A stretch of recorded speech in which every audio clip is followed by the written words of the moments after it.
इस वीडियो में हम देखेंगे क्लास 9th इंग्लिश की बुक का chapter 6 my childhood.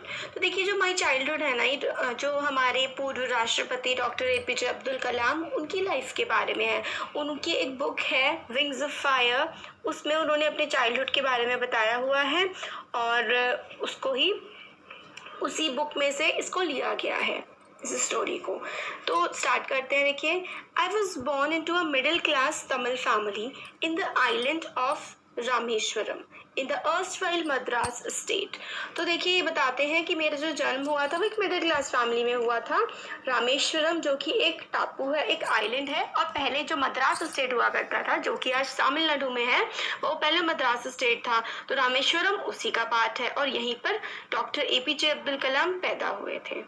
My father Zainul Abidin had neither much formal education nor much wealth. Despite these advantages he possessed great innate wisdom। फिर अपने father के बारे में बताते हैं कि इनके फादर का नाम जैनुल आबिदीन है और उनके पास बहुत ज़्यादा फॉर्मल एजुकेशन नहीं थी, मतलब वो ज़्यादा पढ़े लिखे नहीं थे, ना ही उनके पास ज़्यादा वेल्थ थी, पैसा था। इसके ना ज़्यादा पैसा था और ना ही ज़्यादा वो पढ़े लिखे थे। इसके बावजूद भी ये सारे जो डिसएडवांटेजेस थे, ये नुकसान ही होता है कि आपके पास कम पैसा, मतलब ज़्यादा पैसा नहीं है, कम पढ़े लिखे हैं, इसके बावजूद भी वो कहते हैं कि उनके में इनेट विजडम थी। इनेट का मतलब होता है अंदर से जो आपके पास समझ होती है, विजडम, वो थी। And true generosity of spirit. Generosity of spirit का मतलब होता है कि मतलब एक सच्चे दिल के वो इंसान थे। He had an ideal helpmate in my mother। तो helpmate in my mother मतलब जैसे कि घर के सारे काम होते हैं या फिर पूरी लाइफ में आइडियल हेल्पमेट जो कंपेनियन होता है, सहयोगी साथी होता है, वो कहते हैं कि मेरी मदर उनकी बहुत ही अच्छी सहयोगी भी थी। आशी अम्मा इनकी मदर का नाम था। I do not recall the exact number of people she fed every day, but I am quite certain that for more outsiders ate with us than all the members of our own family put together. तो ये कहते हैं कि मुझे नहीं पता कि कितने बाहर के लोग हमारे घर में डेली खाना खाया करते थे। आशी अम्मा कितने लोगों को, आशी अम्मा इनकी मदर का नाम है, तो आशी अम्मा कितने लोगों को डेली खाना खिलाती थी, मगर इतना मुझे ज़रूर पता है कि जितने टोटल मिला के हमारे घर में लोग थे सारे, उससे भी ज़्यादा बाहर के लोग जो हैं वो हमारे घर में खाना खाया करते थे रोज़। I was one of many children, a short boy with rather undistinguished looks, born to tall and handsome parents। फिर ये कहते हैं कि आपने डॉक्टर एपीजे अब्दुल कलाम को शायद देखा होगा, 2015 में इनकी डेथ हो गई थी। मतलब हमारे देश की one of the greatest personality ये है। आप अगर इनके बारे में पढ़ेंगे, जानेंगे, तो आपको समझ में आएगा कि कैसे एक हीरा हमारे देश ने खोया उस दिन। तो देखिए, इनको मिसाइल मैन ऑफ इंडिया कहा जाता है डॉक्टर एपीजे अब्दुल कलाम को। तो ये अपने बारे में बताते हैं कि हाइट कम थी और ज़्यादा अच्छे दिखने में नहीं थे, मगर इनके जो पेरेंट्स थे वो काफ़ी टॉल थे और काफ़ी सुंदर थे दिखने में। तो ऐसा बोलते हैं कि टॉल और खूबसूरत पेरेंट्स में मैं पैदा हुआ, मगर मैं इतना अच्छा नहीं था दिखने में। We lived in our ancestral house। ancestral का मतलब होता है जो पूर्वजों का घर था, इनके दादा परदादा जिस घर में रहे थे उसी घर में ये लोग रहते थे। Which was built in the middle of the 19th century।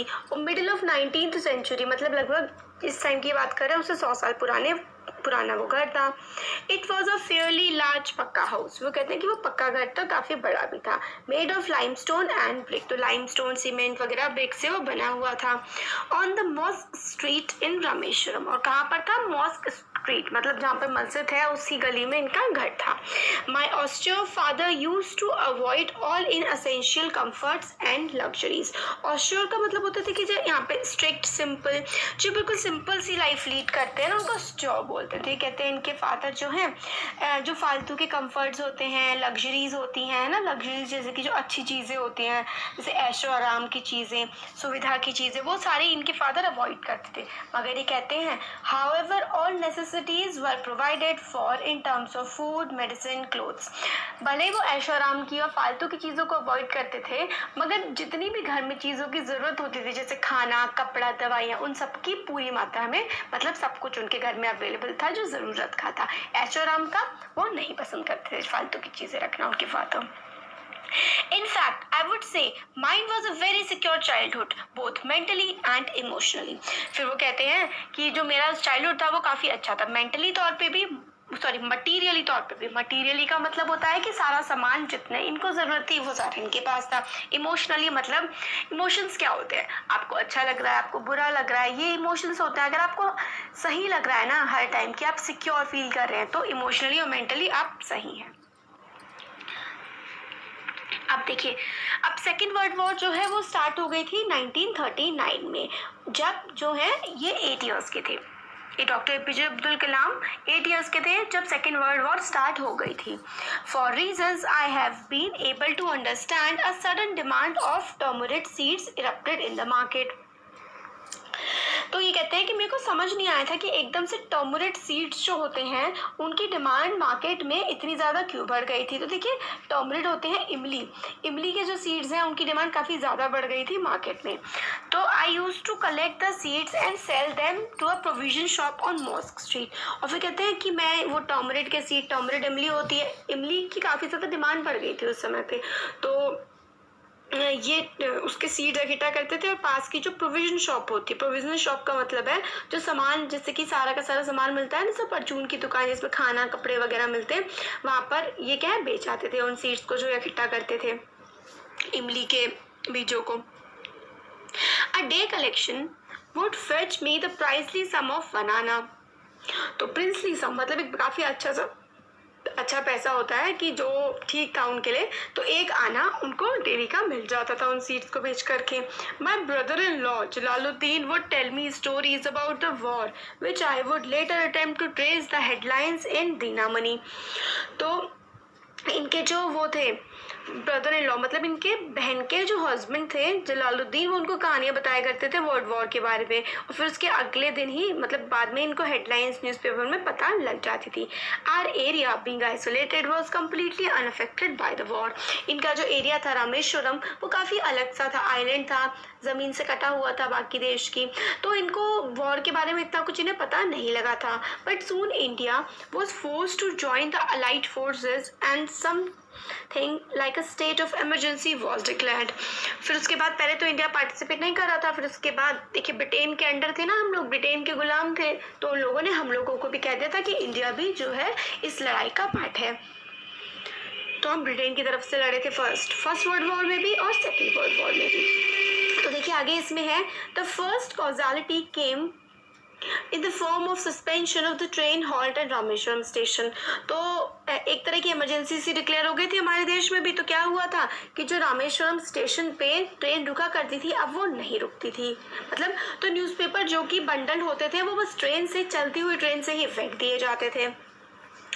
तो Rameswaram road between Rameswaram and Dhanushkodi, तो धनुषकोडी और रामेश्वरम के बीच में ही कहीं पर न्यूज़पेपर्स को फेंक दिया जाता था।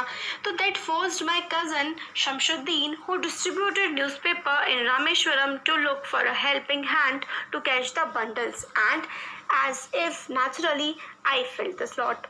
तो फिर उसके बाद इनके जो वो थे कज़न थे शमशुद्दीन, वो अखबार बेचने का काम किया करते थे। तो पहले तो रामेश्वरम में आ जाते थे अखबार, बट ट्रेन का रुकना कैंसिल हो गया रामेश्वरम में, तो ट्रेन से ही अखबारों को ऐसे ही फेंक दिया जाता था। अब अखबार इकट्ठा करने के लिए शमशुद्दीन को एक हेल्पर की ज़रूरत पड़ी और वो हेल्पर बने डॉक्टर एपीजे अब्दुल कलाम। और फिर वो कहते हैं कि इसी तरीके से जो मेरी फर्स्ट इनकम थी, फर्स्ट नौकरी जो मिली थी, वो मुझे मेरे जो कज़न शमशुद्दीन ने ही दी थी। सोर्स ऑफ अर्निंग उनके बने थे। फिर आगे बताते हैं, every child is born with some inherited characteristics. हर बच्चा जो पैदा होता है उसमें कोई ना कोई खूबियाँ तो ज़रूर होती हैं। हर कोई खूबियाँ या फिर हर किसी सोशियो इकोनॉमिक बैकग्राउंड में पैदा होता है, किसी का इमोशनल एनवायरनमेंट होता है, और हम सब लोग किसी ना किसी तरीके से हर चीज़ में ट्रेन ज़रूर होते हैं। तो ये कहते हैं कि मैंने इनहेरिट की थी ऑनेस्टी और सेल्फ डिसिप्लिन अपने फादर से। तो ऑनेस्टी, सेल्फ डिसिप्लिन ये कहते हैं इन्होंने अपनी फादर से इनहेरिट की थी, और मदर से इन्होंने इनहेरिट किया था faith in goodness and deep kindness.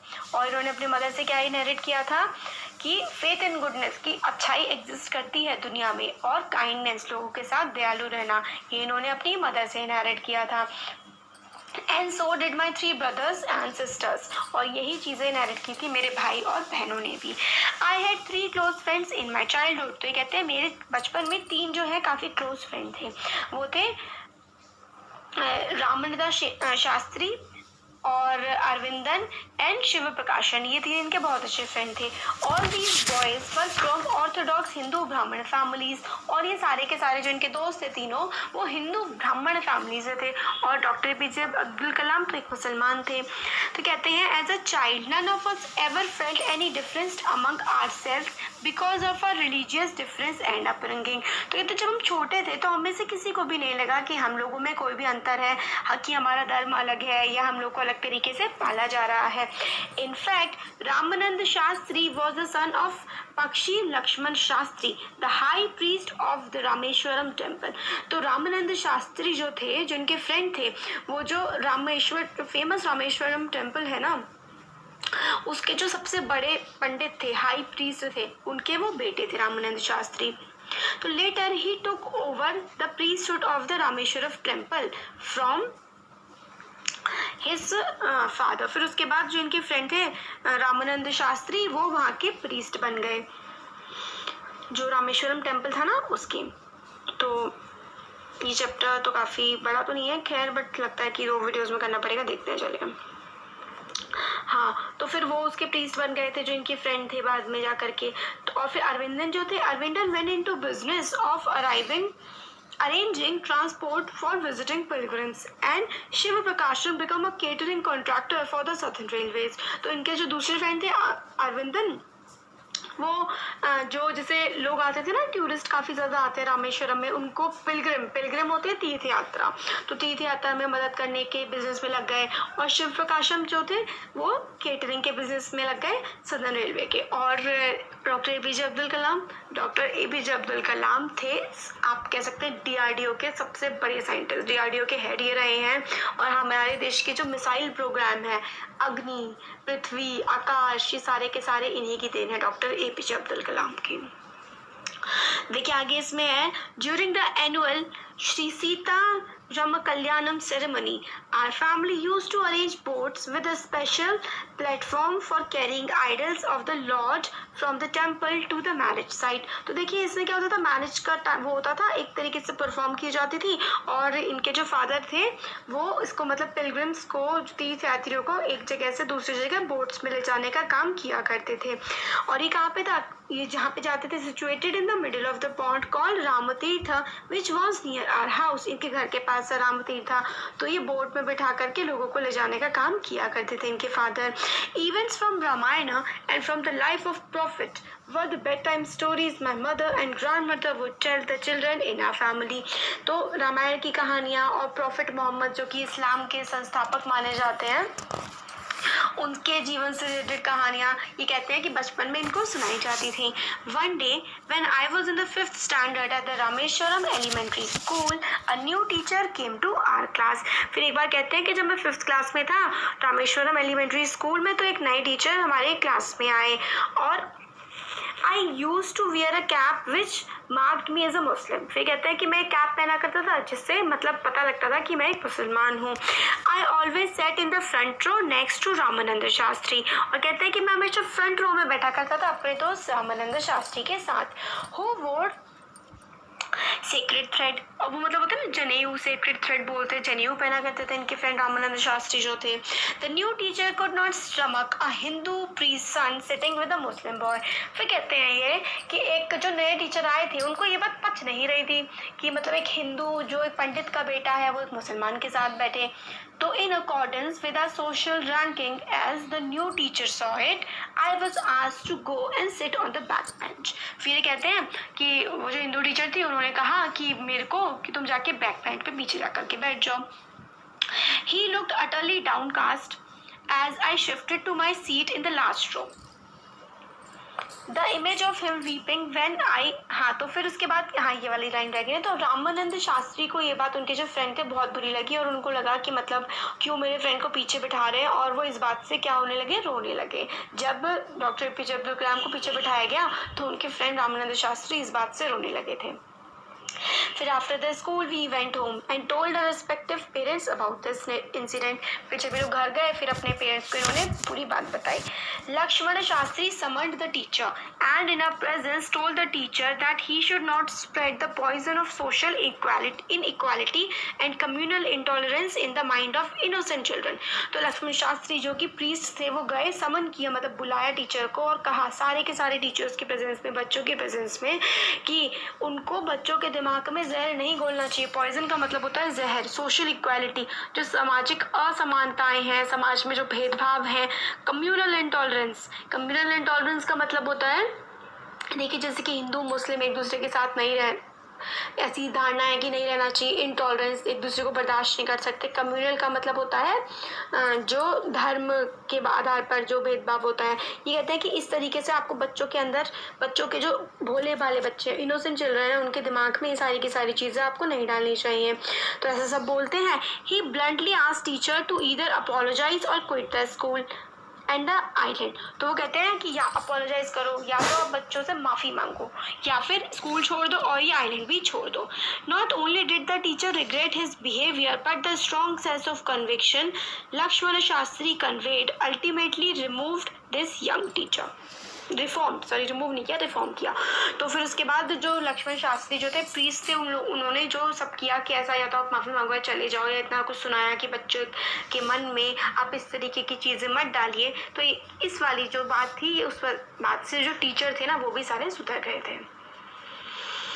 अब ये जो है ना आगे का, हम लोग आगे से इसका नेक्स्ट पार्ट में देख लेते हैं, काफ़ी बड़ी हो जाएगी नहीं तो।